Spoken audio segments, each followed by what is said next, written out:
That little ring left behind on a bottle cap is doing a very important job. It is not just leftover plastic, and it is not a manufacturing mistake. That ring is meant to break. In fact, the whole point is to give you proof that the bottle has been opened before. It is one of the smallest safety features in daily life, but once you see how it works, you start noticing it everywhere. Most of us twist open a drink without giving the cap a second thought. But the cap is actually a small piece of engineering. On many plastic bottles, the cap and the band below it start out as one molded piece. They are connected by tiny thin links, often called bridges. When you open the bottle for the first time, those bridges break, and the lower band stays behind on the neck. That broken ring becomes a simple message: this bottle has already been opened. How the ring actually works, the clever part is what happens when the cap is first put on at the factory. The cap is screwed onto the bottle neck, and the lower band is forced over a raised ridge, or retaining bead, on the bottle.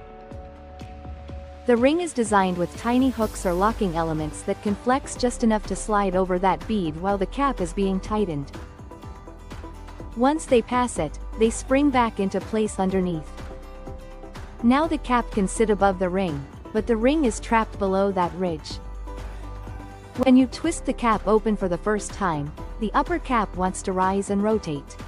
But the ring does not want to come with it, because those hooks are catching under the bead on the bottle neck. Something has to give. The part designed to give first is the set of tiny bridges connecting the cap to the ring. They snap, the cap comes off, and the ring stays behind. That is why you hear that little crackling sound and then see the plastic ring sitting on the bottle after the first opening. In other words, the ring is not proof that the bottle is impossible to open.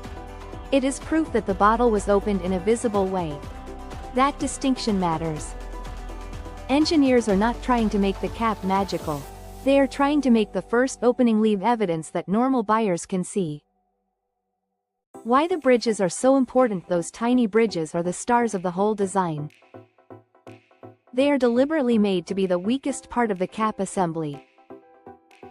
If the bridges were too strong, the whole ring might twist upward with the cap, and the tamper signal would fail. If they were too weak, the ring could break during shipping or while the cap is being applied at the factory. So the design has to hit a sweet spot. It must survive manufacturing, transport, stacking, and store handling, but still break cleanly the first time a person opens the bottle. That is why this small plastic detail is more interesting than it looks. It is really a controlled failure. The cap is designed to fail in a specific place, at a specific moment, for a specific reason. In packaging, that is good design. You want the product to stay sealed during normal handling, then leave an obvious sign when the seal has been broken. Why this matters to buyers? The idea behind tamper-evident packaging is simple: make unwanted opening visible. In US regulations for certain products, the standard is not that tampering must be impossible. The standard is that the package should provide visible evidence if tampering has occurred. That is a big reason these features matter. They help ordinary people make a quick judgment before drinking, using, or buying a product. This is really about trust. In a modern store, you usually do not know who packed the product, who shipped it, who stocked it, or who handled it before you. So packaging has to communicate trust at a glance. A sealed cap, an intact ring, a foil seal, or a shrink band all tell the customer the same basic story. As far as this package can show, nobody has opened it since it left the filling line. Why tamper-evident is not the same as tamper-proof? This is where a common myth shows up. People often talk as if the ring makes the bottle tamper-proof. But that is not really the promise. The better term is tamper-evident. The point is to show signs of opening, not to guarantee that no one could ever interfere with the package under any circumstances. Even regulations focus on visible evidence to consumers, not absolute invincibility. That may sound less dramatic, but it is actually more honest and more useful. A perfect package that nobody can ever defeat is unrealistic. What companies can do is make interference easier to notice and harder to hide. That is why the broken ring matters. It shifts the package from silent to informative. It tells you something changed. And in the real world, that is valuable. The longer history behind the idea. Even though the plastic ring feels modern, the underlying idea is very old. For thousands of years, people have used seals to show authenticity, ownership, or whether something had been opened. Historical sources point to seal practices going back to ancient societies, and in colonial America, wax seals were used on legal records as a visible sign of identity and integrity. The material changed over time, but the basic idea stayed familiar. If the seal is broken, something happened. You can even see an early version of this logic in old container technology. Historical bottle and jar collections show 19th-century wax-sealed jars, where the seal itself helped show whether the container had remained closed. In the 1850s, wax sealer fruit jars used grooves and seal materials around the mouth of the jar, long before today's plastic beverage closures. Again, the goal was trust through a visible barrier. Then mass bottling changed everything. In 1892, William Painter invented the crown bottle cap, a major step forward in reliably sealing bottled drinks. That invention helped bottled beverages scale because the closure was simple, effective, and economical. Over time, bottle closures kept evolving, moving from cork and metal systems toward the plastic screw caps and molded safety bands that many people use today. How modern retail changed the meaning of seals. As products moved through bigger supply chains and mass retail became normal, seals took on a stronger public role.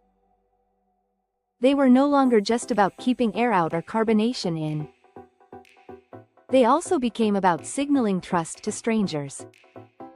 When millions of people buy goods from shelves instead of directly from makers, the package itself has to do more talking.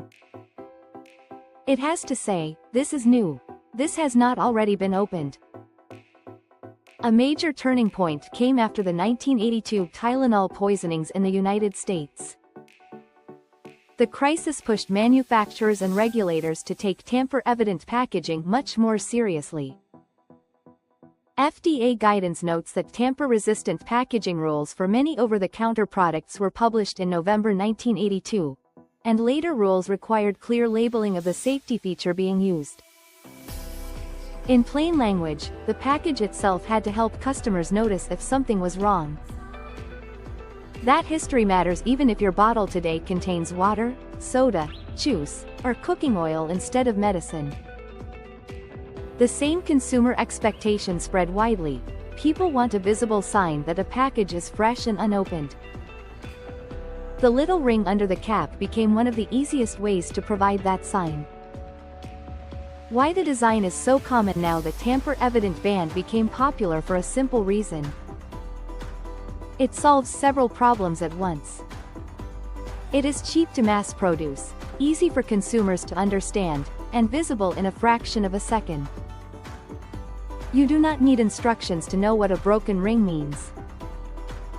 That makes it a very efficient design for beverages, household products, and many packaged liquids. It also works well with modern plastic manufacturing. The cap and the band can be molded together as one piece, which is efficient at scale. Then the geometry of the bottleneck and the band does most of the work. Once the cap is applied, the bottle itself becomes part of the locking mechanism. That is why such a small design feature can appear on billions of products without becoming expensive. What viewers should notice in daily life after this? You will probably start spotting variations everywhere. Some closures use a full ring. Some use tabs. Some sport caps move the tamper feature higher up so it is easier to see. But the principle is the same. There is a part that should stay intact until first opening, and once it breaks, the package should visibly look different. And that is really why bottle caps leave a ring. Not because manufacturers enjoy wasting a tiny piece of plastic. Not because the ring helps you grip the bottle better. And not because it makes the package impossible to mess with. The ring exists to leave evidence. It is a small visual record of first opening, built into one of the most ordinary objects in your day. So the next time you twist open a bottle and hear that crack, remember what is happening. Tiny bridges are snapping. A hidden locking system under the cap is doing its job. And a centuries-old human idea is showing up in modern plastic form. Trust the seal, but check whether it has been broken. That little ring is not just packaging. It is a message. It says this bottle was sealed, and now it has been opened. If you enjoyed this video, please like, share and subscribe.